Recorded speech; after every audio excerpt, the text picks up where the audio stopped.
that the world never gave, a peace it cannot take away.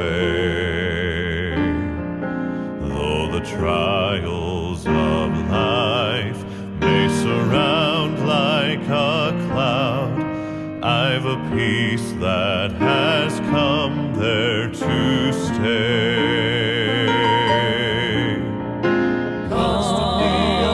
Constantly abiding, Jesus is thine, yes, Jesus is mine. Constantly abiding, rapture divine, oh, rapture divine. He never leaves me lonely. Whispers of sorrow so kind, I will never leave thee. Jesus is mine. All the world seemed to sing of a Savior and King.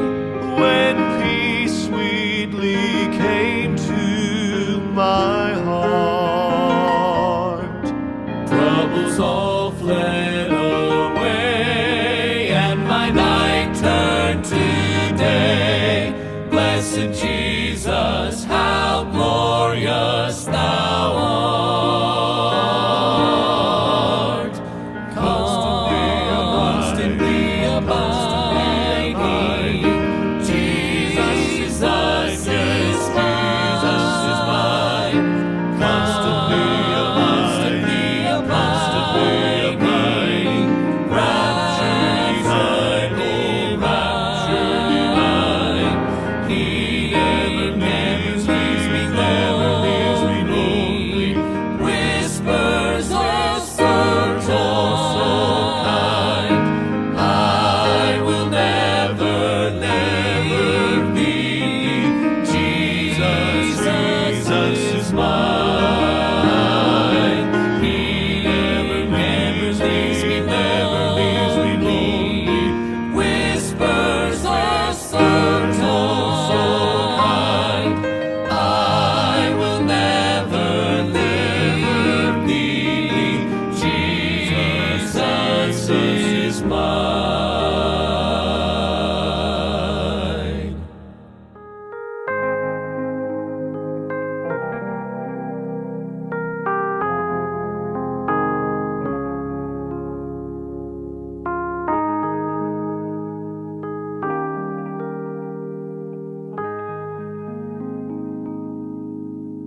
I come to the garden alone while the dew is still on the roses, and the voice I hear falling on my ear, the Son of God discloses, and he walks with me, and he talks with me, and he tells me I am his own, and the joy we share as we tarry there, none other has ever known.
with me, and He tells me I am His own, and the joy we share as we tarry there, none other has ever known. I'd stay in the garden with Him, though the night around me be falling, but He bids me go through the voice of woe. His voice to me is calling,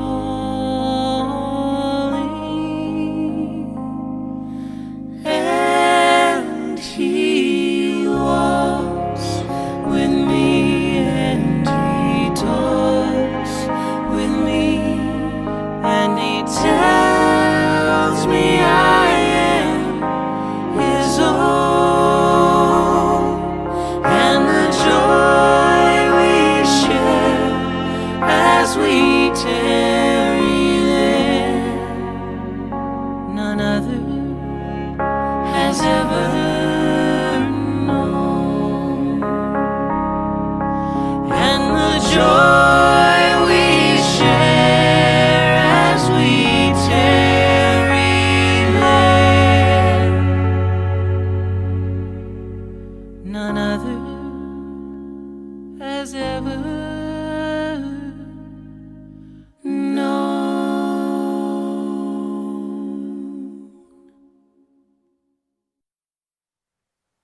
Good morning, church. It's good to be with you this morning. I know this isn't how we want to meet, but here we are. Tomorrow marks day 14 of my quarantine, and so I'm looking forward to getting back kind of to some sense of normalcy. With that, we're prayerfully considering what our steps need to be moving forward, and there'll be more information to come on that this week as we look at what it would look like to meet in person. I know there's a lot of new developments here just over the last few days and weeks in our state, in our region, in our county even, and so we want to be mindful of all of that. But we also want to be faithful in gathering as the body, and so there's no replacement for in-person services. There's no replacement for the fellowship that comes from the body gathering. And so we want to do that in a safe way, but we do want to be intentional about creating a space where we can meet and be faithful to do that. I know if and I'll say it again, if your age or your underlying health issues or just your convictions prevent you from being in service, at least in in-person services, then we respect that, we understand that. But I would also just ask you to respect the fact that there are those who are comfortable being in in-person services, and there's just people on every side of the spectrum, just find themselves on every point in the spectrum on this issue, and just keep that in mind. I think it's important for us to be respectful. It's important for us to be for all of our responses, whether on social media or in person, whether we know the person or not. All of our responses need to be tempered with love and patience and kindness, and we just want to be a people who reflect Christ in every interaction that we have with others and everything we say and do. Most importantly, we just want to be a people known for our love for one another, and so just remember that everyone is trying to figure this out and work through this in their own way, and it seems like everyone comes at this from a little bit of a different perspective and lands at different places and points on the issue, and so we just want to recognize that, and what works for you or what might be your conviction may not be held by the person across from you, and so we just want to be respectful and loving in everything that we say and do, and I know that you are, and I know that you'll continue to be. This morning, I actually want to talk to you a little bit about we're going to be going back to John chapter 15, which we were there last week. We looked at John 15, verses 1 through 8, and we talked about this idea of abiding in the vine. Jesus says, "I am the true vine," in John 15:1, and my Father is the gardener, and so He cuts off every branch that bears no fruit. He prunes the ones that bear fruit so that they will be even more fruitful. And so there's just this abiding language all throughout John chapter 15. And in these verses, Jesus is talking about abiding in the vine and the love that exists between Him and the Father, and that we're invited into that love. And so we looked at that passage, and then we said that a good illustration of that passage and of these words that Jesus speaks here is found in Acts chapter 8 in the story of Philip and the Ethiopian eunuch. And this story of Philip gives us a great illustration for understanding what Jesus is speaking of, this abiding.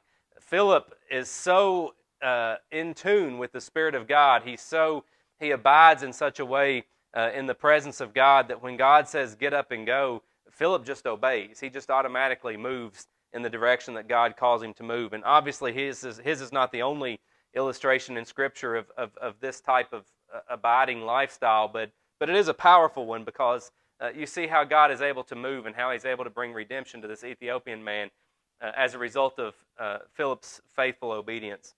We're going to stay in John chapter 15 today. We're going to be looking at verses 9 through 17, and as we do that, I want you to keep this story of Philip and the Ethiopian eunuch in your mind. I think there's more for us to glean from that today. This passage, we looked at this passage in Acts 8 of Philip, and we said it's a picture of God's grace, His prevenient grace. It's a picture of His grace that goes before, that He's paving the way for this Ethiopian man to come to saving knowledge of Jesus Christ, even before the Ethiopian man has knowledge of God or has any real understanding of the person of Jesus Christ.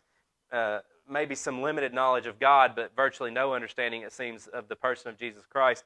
And so God's grace is going before. And so God, while He invites us to abide in His presence, we know that He's also working to make it possible for us to abide in that place. And so He doesn't set some standard here, and Jesus doesn't set some standard here in John chapter 15, which we can never attain, but rather He sets the standard of abiding in the love of the Father. But then God, in His great grace and His great love for humanity, is going before, paving the way, making that happen, and inviting us into that place, and creating a space where we can accept that invitation and live into the fullness of that invitation. God miraculously orchestrates this encounter with the Ethiopian eunuch, using Philip's obedience as the means by which the encounter is made possible. That's important. It's Philip's obedience that makes this encounter possible. Philip had free will in this. Philip didn't have to be obedient to God.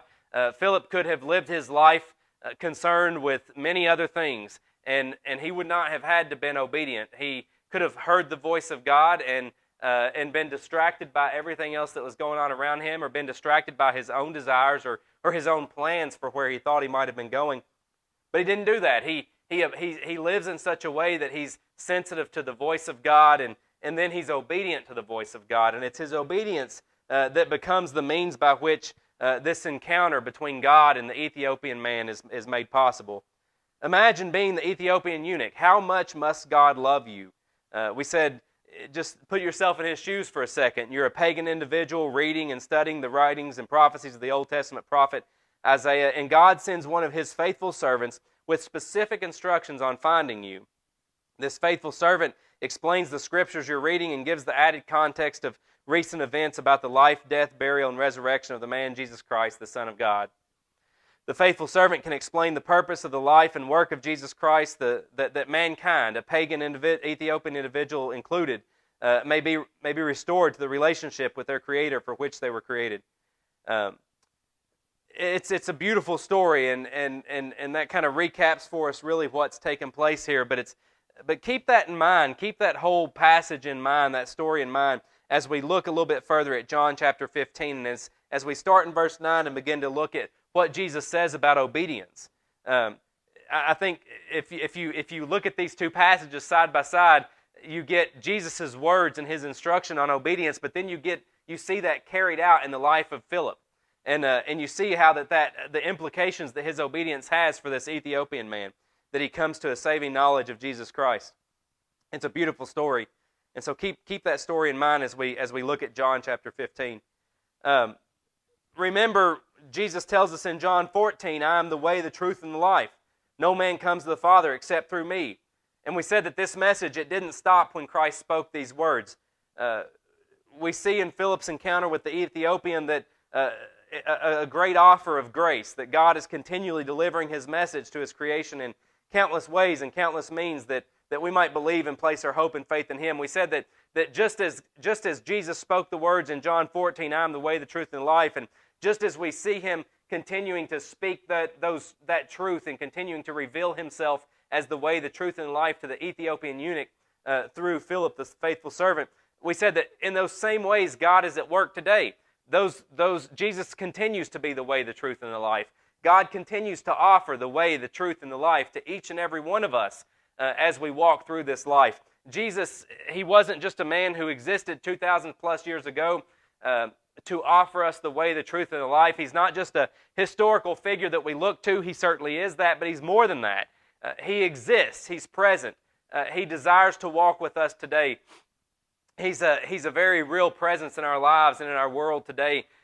And he continues. He wasn't just the way, the truth, and the life back in John, when he was speaking those words in John chapter 14, John recorded them.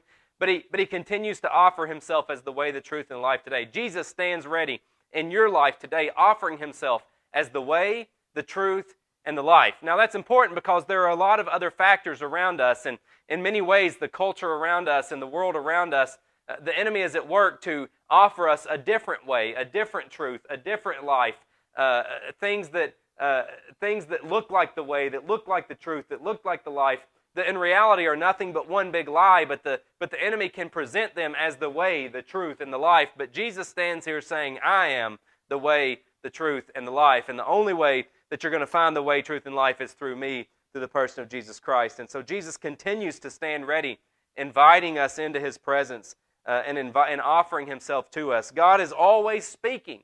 He's always speaking. He's always offering Jesus to us. He's always offering us the way. He's always speaking. He's always offering Jesus to us. He's always offering the truth. He's always speaking. He's always offering Jesus to us. He's always offering him as life. God is always seeking us out. His great desire is that we live in such proximity to him, that our lives are so transformed by truth that we become defined by our love for him and love for others. We use this example of the grace of God found in Philip's encounter with the Ethiopian to help us understand the John 15 text where Jesus refers to the Father as the vine dresser and refers to himself as the true vine. We said, as a gardener tends to his plants with passion, love, and tenderness, so God tends to you and me. God is always offering himself to us, always reaching out, inviting humanity into the relationship for which we were created.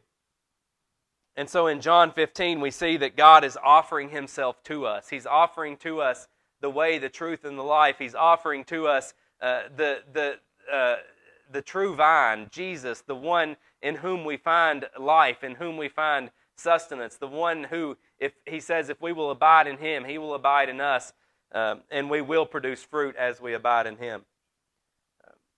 But today, again, we pick back up in John 15 with verses 9 through 17. Right after Jesus uses the analogy of the vine and the vine dresser to help us understand our relationship with him and the Father, he begins to talk about love and friendship. It's rather fitting if you think about it. Here Jesus talking about relationship, talking about abiding, naturally moves into this conversation of love and relationship, love and friendship. He continues to place strong emphasis on abiding in him and the Father, though. And so let's read that. John chapter 15, verse 9. As the Father loved me, I also have loved you. Abide in my love. Listen to this passage, John chapter 15, verses 9 through 17. If you could, maybe just close your eyes if you're comfortable doing that, And hear the words of Jesus. These words spoken 2,000 plus years ago, but He continues to speak them to us today. They're coming to you this morning through the mouth of your pastor, but these are the words of Jesus. This is the word of the Lord. As the Father loved me, I also have loved you. Abide in my love. If you keep my commandments, you will abide in my love, just as I have kept my Father's commandments and abide in His love. So Jesus is tying obedience to abiding in the love of God. Verse 11, these things I have spoken to you, that my joy may remain in you, and that your joy may be full. So he's speaking about obedience, and now listen, he gives us a commandment. So, obedience is important, but obedience to what? Well, obedience to the commands of Christ. Listen, this is my commandment, verse 12, that you love one another as I have loved you. Greater love has no one than this, than to lay down one's life for his friends. Listen, verse 14, you are my friends, if you do whatever I command you. No longer do I call you servants, for a servant does not know what his master is doing, but I have called you friends. For all things that I heard from my Father I have made known to you. You did not choose me, but I chose you, and appoint you that you should go and bear fruit, and that your fruit should remain, that whatever you ask the Father in my name, He may give you. These things I command you, here it is again, the command of Jesus, that you love one another. It brings to mind the question that Jesus received in His day, what's the greatest commandment? And you'll remember His response, to love the Lord your God with all your heart, and to love your neighbor as yourself. Jesus is telling us here in John chapter 15, verses 9 through 17, He's letting us know, He's tying these concepts together of obedience. Obedience is the way in which we abide in the love of God. It's through obedience to the Word of God. It's through obedience to the known voice of Jesus. It's through obedience to His will that we abide in His love, and that we bask in His love, that we continue to move forward in His love, and it's through obedience that we do that, but it's obedience to a specific command. He's speaking specifically here about our love for one another. He's specifically talking about, he says, you're going to fulfill the first part of that commandment, abiding in the love, loving the Lord your God with all your heart as you obey me, but the specific command that I want you to obey is to love your neighbor. It's to love your friends. It's to love one another. And as you love one another, you're being obedient to me, and you're being obedient to my command, and you're fulfilling the command, and to love the Lord your God with all your heart. And so Jesus ties these two concepts together, and he's talking to us about obedience, and He's talking to us about abiding in the love of the Father, and He's talking to us about loving one another. In this passage, Jesus says a lot in just a few short words. He speaks about love, He speaks about obedience, He speaks about joy, He speaks about friendship, and once again He is speaking about fruit. We see really quickly, though, that obedience, joy, friendship, and fruit are all tied to the concept of abiding love. All of these things, obedience, joy, friendship, fruit, all these things come about as we abide in the love of the Father, and as His love abides in us, and as we obey His command to love one another. Love for God and others is shown through our obedience to Christ's teachings. And His teachings that we are to obey can be summed up into two commandments: love God and love people. In this passage, Jesus tells us that we will remain in His love by obeying His command. He tells us that obedience brings joy, not partial joy, but full joy. He reiterates His command that we love one another even as He has loved us. He tells us that we're not servants, but rather friends when we do what He commands us. He tells us that He has chosen and appointed us to go and bear fruit, and by this point we get the message that fruit comes as we love others. As a matter of fact, if we're not loving others well, if we're not being intentional about seeking ways to love others, then we're not producing fruit in our lives. It's not possible. Fruit bearing is directly tied to the command to go out and to love others. According to the criteria established by Jesus in John chapter 15, I would say it's safe to say that Philip was a friend of Jesus. You'll remember back in Acts 8, as we read last week and as we kind of looked at it a little bit this morning, recap the story of Philip, you know that Philip was absolutely obedient to God. He was absolutely obedient to the voice of God. You'll remember out of Acts chapter 8, an angel of the Lord spoke to Philip saying, "Arise and go toward the south along the road which goes down from Jerusalem to Gaza. This is desert." So he arose and went. Philip immediately, it seems without question. Now we don't know what was going on in Philip's mind, and perhaps there were some questions that he had to work through with God. Maybe there were some previous plans that had been laid out that Philip had to wrestle with. Maybe there was something else that Philip would have preferred to do. And we don't know these things. We're only inferring this because we know a little something about human nature. And human nature is to kind of get our own thoughts out ahead of God and sometimes or sometimes it's even for God to tell us to move in one direction, but then to move us in another direction, to rearrange our plans. And so we struggle with that. We struggle because we get things in our mind about how we think things should be or how we think things should go. And for all we know, Philip is maybe struggling with some of that too, but he arose and went. And so as he worked through this command, his response was one of obedience.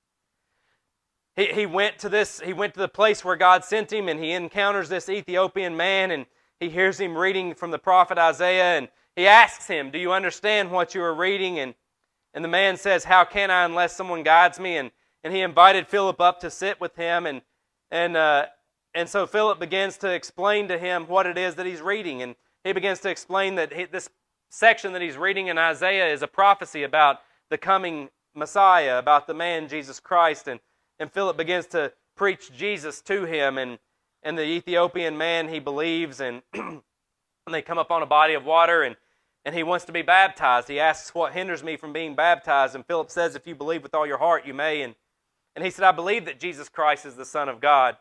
And so he commanded the chariot to stand still. Philip and the eunuch went down into the water, and he baptized him. When they came up out of the water, the Spirit of the Lord caught Philip away so that the eunuch saw him no more, and he went on his way rejoicing. And so we have this beautiful picture of the grace of God moving out and seeking out this Ethiopian man, and we see how Philip's faithful obedience makes this counter impossible. It becomes the means by which God is able to accomplish His redemptive work in the life of this Ethiopian man. Did you hear that?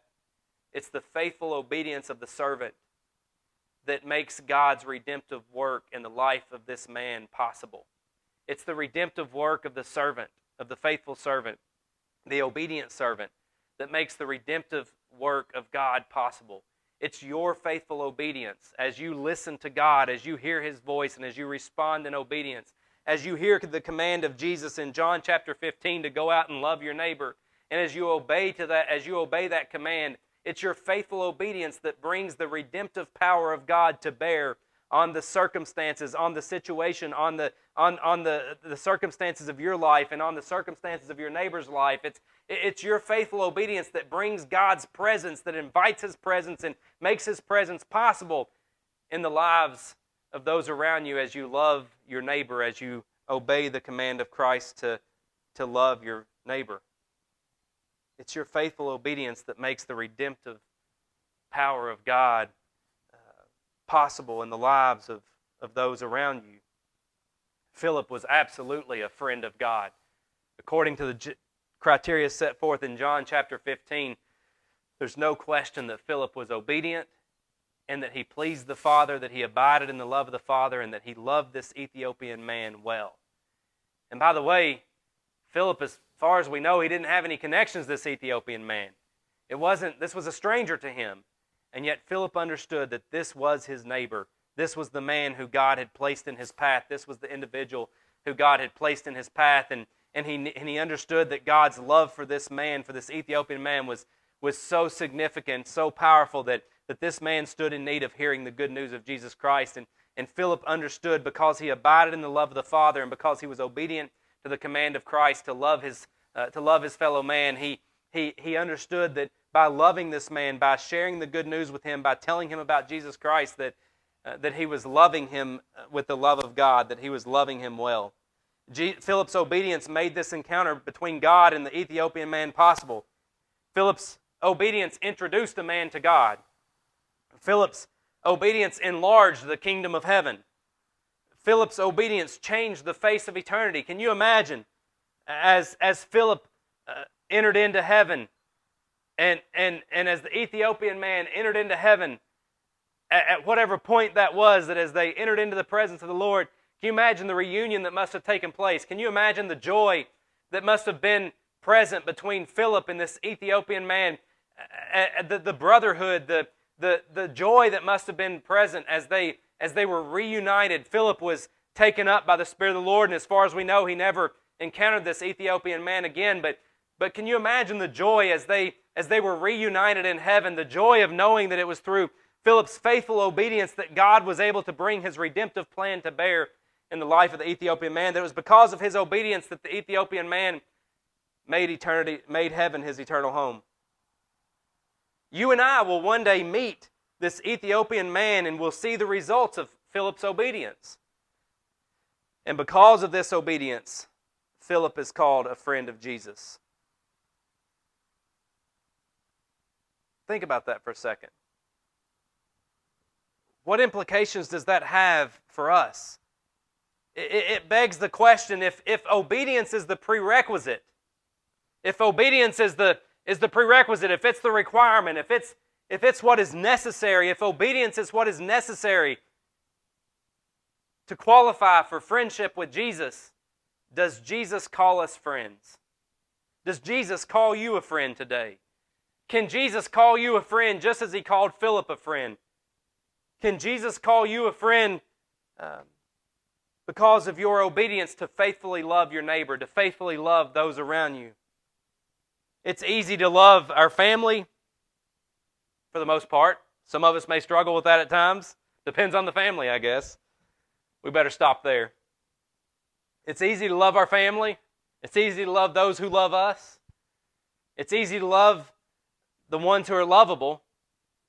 But it's a little more difficult to love the ones who are acting out, the ones who aren't what they should be, the ones who are broken and hurting, and the ones who are hurting others out of their own brokenness. It's a little bit more difficult to love a stranger. It's a little bit more difficult to love the neighbor that we just can't really seem to connect with, that just seems to keep us at arm's length, or maybe we're somehow keeping them at arm's length. I don't know, but it's a little bit more difficult to love the grocery store clerk or the person that we pass on the street that we really don't know. But God is calling us to love our fellow man. He's calling us to be known by our love for others, and He's calling us not to distinguish between those who are lovable and those who are unlovable, but rather to love all of those who He has created and to love them well. And I just wonder this morning if Jesus can call us His friend because of our obedience to His command to love others. We know that we're not saved by works, but we certainly are saved for works. And once saved by faith, we show our love by our obedience to the command of Christ. We show our love by our willingness to go out and put hands and feet and put flesh on the love of Christ. Once saved by faith, we show our love by our obedience to the historic teachings of Christ, to the command of Christ, to love God with all your heart and to love your neighbor as yourself. Our love for Jesus, and we show our friendship to Jesus by our obedience to the current voice of God, to the words spoken to us and revealed to us by His Holy Spirit, that as we walk this earth and as we go about our daily activities, that the voice of God is speaking to us. He's placed His Spirit within us, and He's speaking to us, and He's inviting us to be obedient to His command. He's giving us work to do. He's telling us how we can impact those around us. He's speaking His heart and will to us, and He's communicating His will to us as it relates to loving others around us well and loving those around us well. God is speaking to us by His Spirit. We're not only obeying His command that was written in the Gospels and spoken through the Word of Jesus, but we're obeying His current command as He speaks His heart and will to us through the voice of His Spirit indwelling within us. So what is it that God is asking you to do? What truth is He speaking to you and asking you to share with others? Who is He asking you to reach out to? What act of kindness or compassion is He asking you to initiate? lasting fruit comes when we listen and obey. And so it begs the question, are you a friend of Jesus? I believe that Jesus is speaking even now. The question is, are you listening and are you obeying? I believe with all my heart that Jesus He's continuing to speak. Just as He spoke these words 2,000 plus years ago, He's speaking today. He's continuing to offer Himself, the person of Jesus Christ, the man Jesus Christ. He's continuing to offer Himself today through His Spirit at work in the world around us and in us. He's continuing to offer Himself as the way, the truth, and the life. And He continues to invite us. He continues to speak this command to love God with all your heart. And we do that by being obedient to His commands. And His command is to love your neighbor as yourself.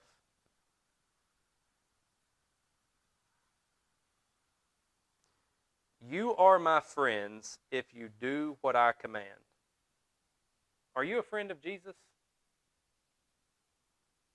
Maybe Jesus has spoken at some point in your life. And you know that you haven't been obedient. That's happened to me before. I've heard the voice of Jesus, and sometimes it's big things, and sometimes it's little things. I've always, I guess, I've never seen myself as struggling with like the big things, like, and this is just a little bit of your pastor's heart here, free of charge. But I've never like answering the call to ministry. That wasn't a struggle for me. It was just something I knew that the Lord was calling me into pastoral ministry, and it was a fairly easy decision. Leaving secular work, leaving my job, and taking a church, my first church, as full-time pastor. That wasn't too difficult. I just knew that's the direction that the Lord was leading me in, but it's the little things. It's the little things. And sometimes I get in this habit of looking at the big things and saying, well, I've been obedient here, and I've been obedient there, and I've been obedient in the big things, and maybe somehow that satisfies God. And getting into this place of not being honest with myself and not being honest with God, and somehow thinking that all of that makes disobedience in a little area okay. But can I tell you that I believe God is calling us to be obedient in the little things. And sometimes the things that we think are insignificant, and we think, well, no harm was done by my disobedience in that particular area. I know I heard the voice of God, and I know He wanted me to go in this direction. I know He wanted me to say to step out and speak to that individual, or to love on my neighbor a little bit, or to show love or kindness or grace to this neighbor or that neighbor, or this person down the street, or that person that I come in contact with on a regular basis, whatever. I know I heard the voice of God. I know He was speaking, but I wasn't obedient. But I think that's okay, because I've been obedient in all these other areas, and in some big ways I've really been obedient, and I go to church every Sunday, and I read my Bible regularly, and I pray regularly, and I do all these things, and I'm obedient in all these ways. And no, I wasn't obedient in that one little area, but it's okay because it's relatively insignificant, and God can probably find someone else to do the work that He was asking me to do. But I've got to tell you, church, I believe with all my heart that God is calling us to be obedient in those little, seemingly insignificant things. And I'll tell you this, when we're obedient in what seem to be the insignificant things, they become really significant. Obedience in what to us might look like an insignificant thing, a conversation, an act of kindness, they become really significant in the kingdom of heaven when they're done in an act of faithful obedience. Just as faithful Philip heard the call, heard the voice of God, and set out, probably not even knowing where he was going, but just kind of, or what, didn't know who he was to encounter or what work was to be done, didn't know what great thing, didn't know that a man was going to come to faith in Jesus Christ, but just heard the voice of God and set out. And probably he could have justified it and said, well, it's insignificant. It was I think God was leading me over here, but in light of everything else that I've done for God and everything else that I've been obedient in, it was insignificant. It probably doesn't matter that I wasn't obedient. But Philip didn't do that. He was obedient in that one little thing, to hear the voice of God, to hear the call of God, and to go out and do that little thing, and it became significant. That faithful act of obedience became significant to the point of changing the face of eternity. Wow. See, I believe, and actually, I got to tell you, I believe if we're not faithful in the little things, the things that seem insignificant, that when we hear the voice of God and the Spirit of God prompting us in a particular direction and we're not obedient.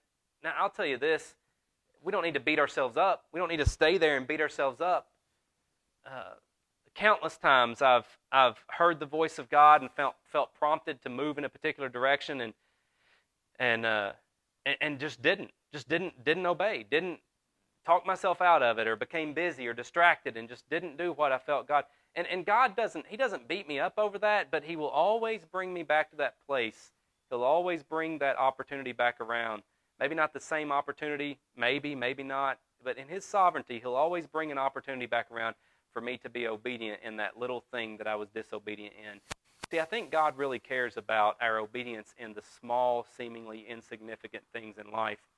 And if we'll be obedient in those small things, then He knows that we'll be faithful with the big things that He gives us. But don't fall into that trap of thinking that I've somehow accomplished great things and I've been obedient in big areas and in significant ways. And so it's okay if I'm disobedient, if I get distracted, if I'm not sensitive to the voice of the Spirit in these little things. I really believe that God is inviting us to walk in such a way. This abiding language is so important.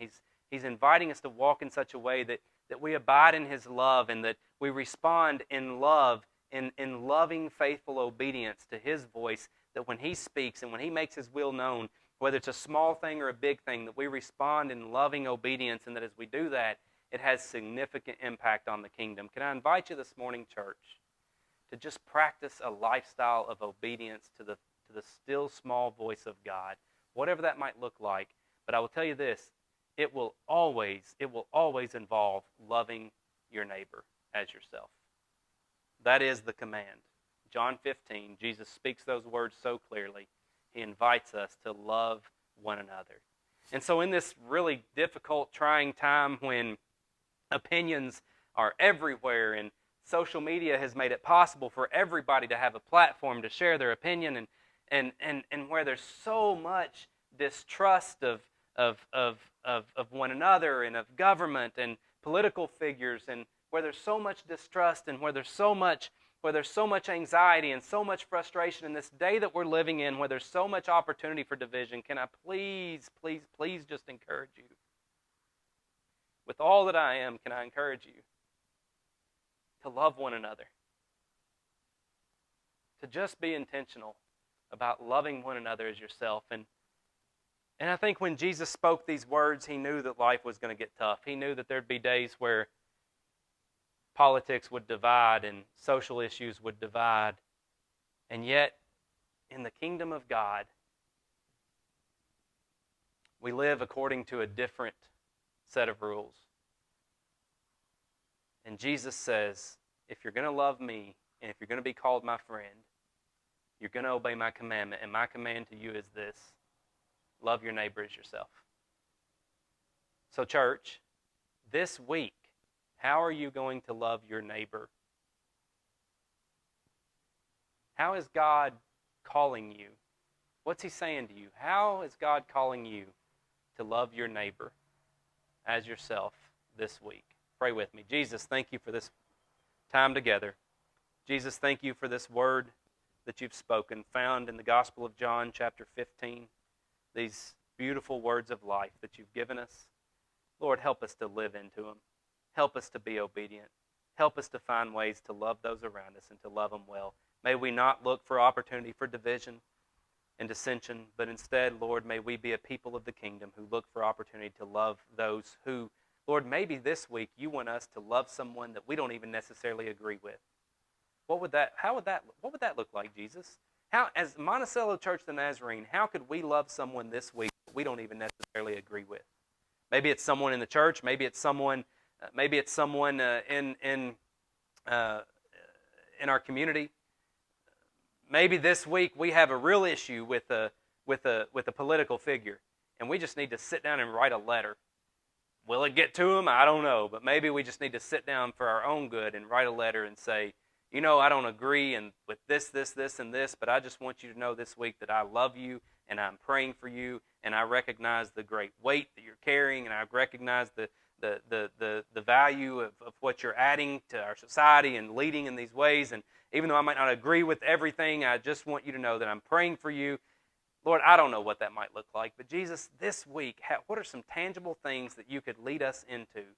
Well, maybe it's the neighbor across the street that we've just never really been able to connect with, and this week you just want us to bake them some cookies and deliver them to their doorstep and just say, you know what, I love you and I've been praying for you. This just some insignificant, seemingly insignificant thing that you could lead us into, Holy Spirit, that we could show the love of Christ, and that we could live into this command found in John chapter 15, and that we could be known as a friend of Jesus this week because we have obeyed his command and loved those around us well. It's in your name we pray, Jesus. May it be so. Amen.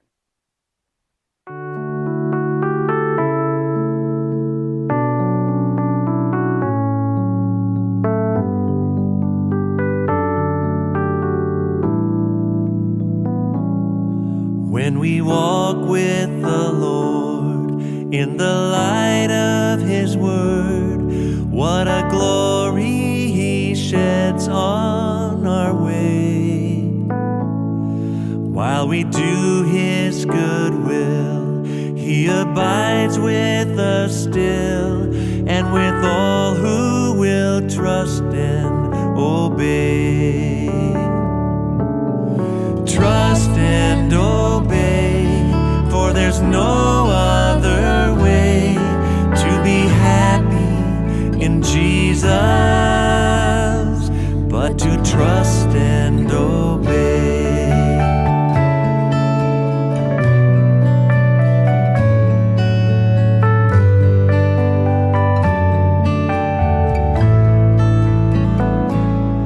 Not a shadow can rise, not a cloud in the skies, but his smile quickly drives it away.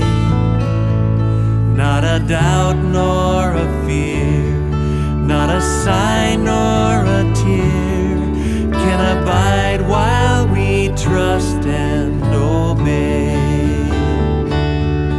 Oh, trust and obey, for there's no other way to be happy in Jesus but to trust and obey.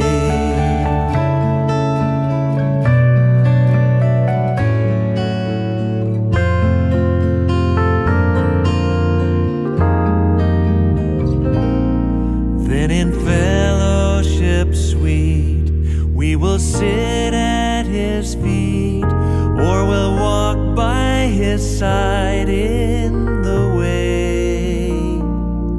What he says we will do, where he sends we will go.